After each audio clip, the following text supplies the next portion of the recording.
Welcome into sportsbookreview.com. I'm Gary. And I'm Chris. And this is the Goodyear Cotton Bowl preview between Florida and Oklahoma.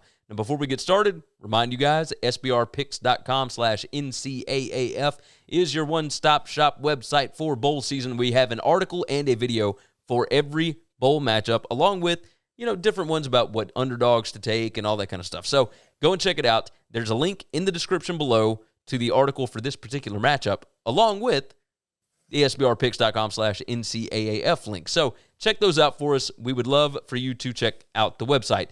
Subscribe to the channel, of course, because we do have a bowl video for every single one, along with all of the other sports that are going on, NBA, NFL, college basketball, etc., UFC, big Conor McGregor fight coming up. A lot of stuff going on over at Sportsbook Review. So make sure you are subscribed to the channel, that you like this video. That helps us out. And jump in the comments. We want to know which way you're picking this game. Let's start out with ours. We're going to give you our pick at the end here. Florida opened a 2.5-point favorite. They are still sitting around a 2.5-point favorite. Now, you can get a 3, you can get a 2, whatever. Just shop your lines over at sbrodds.com. The total of 68.5 has jumped up to 72. Now, Florida is 8-3 on the year. They have lost their last 2 games. One was to Alabama. One was to LSU. There were still plenty of points to go around in both of those games. I do think the 72 is the right way to go here. Florida 6-5 against the number this year, 2-3 against the number in their last 5. Oklahoma 8-2 on the year, 7-3 against the number, 4-1 against the spread in their last 5. The over-unders are kind of a wash here because the line has been set so much. And it's just a half and half thing. So tight end Kyle Pitts has opted out. The prediction tracker has Oklahoma as a 0.5 point favorite here, half a point. Florida, their offense, number 6 in the country in EPA per play. Oklahoma's number 11 on defense. Now, Oklahoma's offense, this is the surprising part, Oklahoma's offense is only number 24 in the country in EPA per play. They have not been nearly as high octane as usual, and I think that's okay. I think that they've tried to lean on that defense a little more, but they haven't played anybody like Florida. Now, Florida's defense is number 95 in EPA per play defense. I don't know what to say about that. Florida's defense is not very good, but they also are not playing Baylor and West Virginia and Kansas and Kansas State and whatever. Yeah, you get Alabama, you get Ole Miss, you get, Texas LSU. A&M, LSU. You get teams that have been averaging, 30 points a game, and it's a lot, harder to play defense. Yes. So the question, we know that good offense beats good defense, right? We know that, at least nowadays. But the question is, if you have a really bad defense, can you slow down a good enough offense at any point to be able to get the win? And I don't know if that's right. Oklahoma, just a trendy kind of thing, 5-2 against the spread against the SEC in their last 7. However, they are 1-2 against the spread against the SEC with Lincoln Riley, and they're 0-3 straight up. So I don't know that, it's always been in the playoffs for Lincoln Riley. I'm not sure what Oklahoma we're going to see in this game. Part of me thinks that Florida might show up and fight in this spot, even with Kyle Pitts out. Now, if Kyle Trask opts out, like he has not at this point, if he opts out, it's a whole different ballgame. But I don't think Trask is opting out. I don't think he is either. I think right now the quarterback draft class is super deep. Yes. Okay, and while he's had a great 2 years, I think he still needs to prove himself if he wants to be considered a first-round guy. Okay? And this is a fun matchup. Because there's so many. It is going to be a fun matchup. I'm going to tell you, I don't think this game's going to be close. Which direction? I think Florida's going to beat the hell out of them. I think it's going to be close, but I do think that I like Florida. I do not. You know what I think this game's going to look a lot like?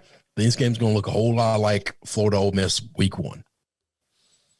Okay, I can get with that. I think Oklahoma's going to score, but they're always going to find themselves.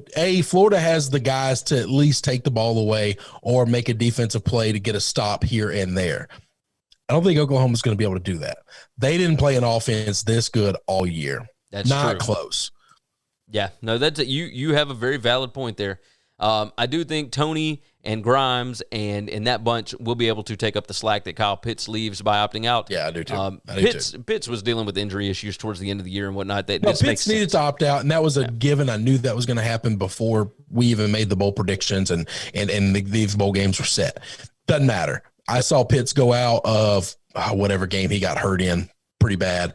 And then literally Grimes came in and caught like 4 touchdowns that game. It's just like, it doesn't matter who's playing that position. If you're big and tall and athletic, Trask's going to get you the ball. Yes. Because he likes the tight end. Yes. And I do think that is the biggest thing here. Like, we can look at stats all day with this, but the strength of schedule is something completely different. That's right. Texas and Oklahoma, they played, a 4 overtime game here. And it was very low scoring because that's how those two teams play this year. The Big 12 has not been their normal high-octane selves, which helps out Oklahoma's numbers. I still don't know that Oklahoma's defense is all that good, but when they were playing against Iowa State in the championship game, it's Iowa State. Like, they run the football and they throw to their tight ends. Florida can spread you deep. Like, that's the way this thing goes. And they're just going to kill them. They're just going to kill them. I do like Florida. Yeah, I like Florida. I do like the over. I think the over is going to bust pretty easily because I think Oklahoma's going to score. That's going to happen. But here's the deal. This ain't Kansas State you're rolling into, all right? And Kansas State give you problems. Kansas State stymies you. I don't know what to tell you. I do think that was a different world, right? Like, back in September, it was just this different. Is also a different world. Yes, I agree. I do agree with that. I do like Florida to be able to cover this number, 2.5, 3. Number. I think that number's wrong. I think the analytics having Oklahoma favored at all is wrong. Well, no. It's Florida minus 2.5. But even the analytics. The prediction tracker. Yeah. Well, but the analytics look only at statistics. I know. That's why this is why I tell you stats lie all the time. All the time they lie, especially in a season like this. So, when you can't, the strength of schedule stuff, like, that matters. And in this case, it definitely matters. I do like Florida here. We both like the over 72 because while I don't think that Oklahoma can stop Florida, I also know that Florida can't stop Oklahoma. So we are going to see points galore. It's going to be a fantastically fun matchup in Arlington, Texas. Let's go ahead and get out of here. Go to headsbrpicks.com/NCAAF. There's a link in the description to the article for this particular matchup. We would appreciate you going and checking that out. We would appreciate you subscribing to the channel, of course, and make sure you like the video and jump in the comments. We want to know if you agree with us on the side of Florida. If you like the over-under, whatever it is, we want to hear from you. So jump in the comments for us and make sure you share the show out. For SportsbookReview.com, I'm Gary. And I'm Chris. And we'll see you next time.